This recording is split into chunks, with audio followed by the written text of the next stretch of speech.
Hello, this is Raquel.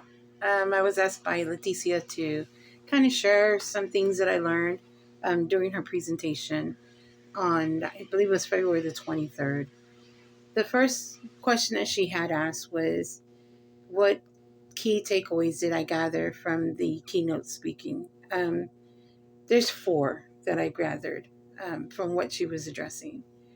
One of them was respect all cultures, regardless of whatever that culture is. You just need to know before you go the do's and the don'ts kind of thing, the things that you need to know in order for you to respect their cultures and the ways of their lives.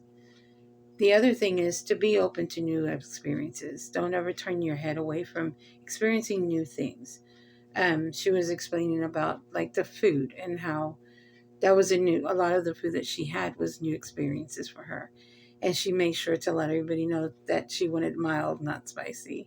So for me, that would be the same experience for me as well. I'd be like, I want to try new food, but not spicy.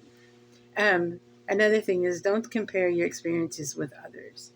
I think that's important because then you're not fully present in that moment.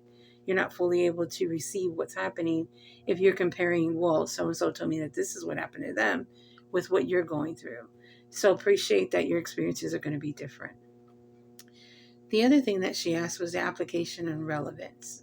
There was three things that I took away from that, and it's take time to travel. Take time to go to different places and experience life. Not just experience things, but just to experience life. Life in other cultures, life in other continents, life. And the other thing was that she expressed was to listen to the voices of your ancestors.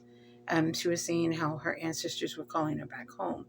And I think it's important for us to respect our ancestors, to know our story, to know where our ancestors are and where we started, and to listen to that voice when it's calling out to us. And the last thing that I had was do not have any expectations of what your experience will be like.